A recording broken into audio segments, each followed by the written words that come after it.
The last time inflation was higher was in March 1992, when it was 7.1%. So with everything for prices going up, it makes more sense that stimulus checks be approved. And if you guys agree, tell me in the comments below. Are you in favor of having a quick nomination process or confirmation process? Well, I'm just in favor of basically filling the court. I make sure we don't have a vacancy there for any time at all. So yes, absolutely, let's move forward.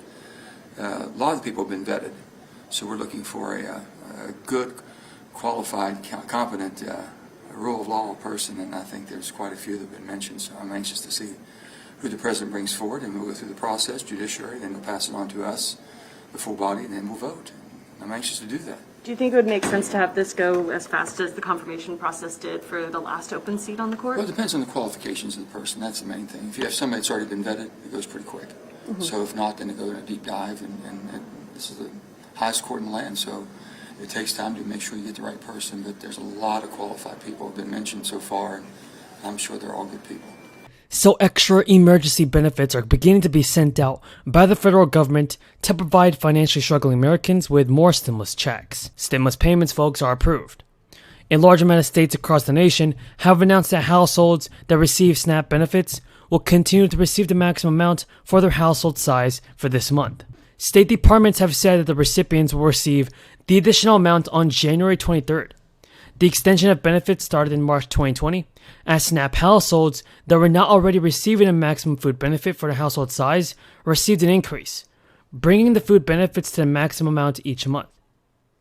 State departments have said that the increases were made in an effort to help reduce food insecurity for Americans in the crisis. About 41.5 million people rely on SNAP benefits just to put food on the tables, providing benefits to eligible low-income individuals and families. Additional food stamps worth up to $157 are sent to residents in many states, including California, Connecticut, and Illinois. Now I know many of you are wondering when these benefits are paid out. So benefits are paid out on a specific day of each month, depending on the state of which you live in. You must apply for SNAP benefits in the state where you live. Each state has a different application form and application process, and therefore, each state has a different date for depositing SNAP benefits into eligible accounts. States which run SNAP programs want to make sure you still need help, and will often ask for pay stubs or income statements. If you don't recertify your food stamps on time but are still eligible, you risk having your benefits cut off. If you are found eligible, you will receive a notice telling you how long you will receive SNAP benefits. This is called your certification period. Now, before your certification period ends, you will receive another notice indicating that you must recertify to continue receiving benefits. There are also millions of senior citizens that would like to see more stimulus checks sent out. The good news is that the SSA has announced that Social Security benefits will increase in 2022. And this is great news for all of us. Many who apply and receive SSI benefits were actually able to benefit from the higher rates earlier than 2022. A large amount of SSI beneficiaries were able to receive their first increased payment on December 30th. For the rest of those collecting the various types of Social Security benefits, the dates of these payments shouldn't change in 2022 compared to 2021. In other words, you should expect the payments to arrive at the same time of the month, and as they have come in during 2021. Recipients are expected to receive a check for an amount greater than what they received in 2021. Checks will be distributed according to the month of the birth of the beneficiary. Many beneficiaries in this program should be aware of the different days it will take for the stimulus funds to be sent. Due to the cost of living increase, the average monthly retirement check will be around $1,700 in 2022, an almost $100 increase from the 2021 level. The maximum Social Security check for a worker turning full retirement age in 2022 will be around $3,300 compared to $3,100. So $3,300 is actually the maximum for someone turning their full retirement age in 2022. But that amount is not the maximum Social Security payment that anyone can receive. There are millions of Social Security beneficiaries who get much more than that, primarily because they worked well past their full retirement age. I had a chance to hear from several leaders of my administration this morning, including former governors. If you notice, I hired a lot of governors and mayors because they know how to get things done.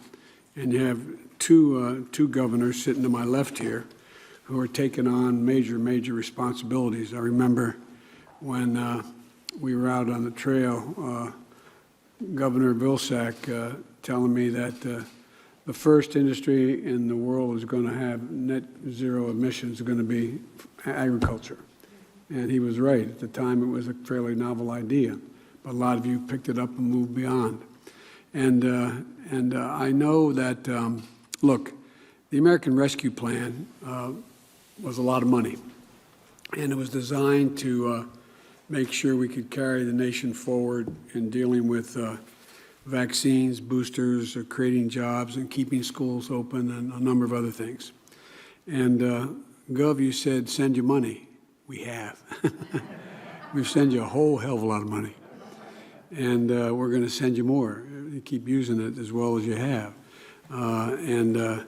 We're talking about the ability to really, the way I look at it, and I mean this sincerely, and I've said it last night in a more casual way, we are at an inflection point, and we have an opportunity. America is one of those nations, I think the only nation. Okay, I just have 2 items for all of you at the top. During President Biden's first 11 months in office, American agricultural exports reached a record $160 billion, generating an estimated $342 billion in total economic output and supporting more than 1.2 million jobs here in the United States. While we're very proud of this historic progress, we know that agricultural exports could have increased even more, but for pandemic-induced supply chain challenges. For example, the Port of Oakland, which is underutilized, where other ports are, get most of the traffic. So the U.S. Department of Agriculture is partnering with the Port of Oakland to set up a new 25-acre pop-up site to make it easier for agricultural companies to fill empty shipping containers with commodities like American soybeans, dairy, and specialty crops such as nuts and fruit to ensure there can be more of these goods shipped out of that port. USDA and the Department of Transportation also continue to call on ocean carriers to mitigate disruptions to agricultural shippers by restoring service, full and fair service to the Port of Oakland, meaning they shouldn't bypass it. They should go there because there's going to be all these big shipping containers of agricultural goods. One other item before we get to your questions. Today, we released the first edition of our bipartisan infrastructure law guidebook to help state, local, tribal, and territorial governments access the benefits from the historic investments in our nation's infrastructure bill.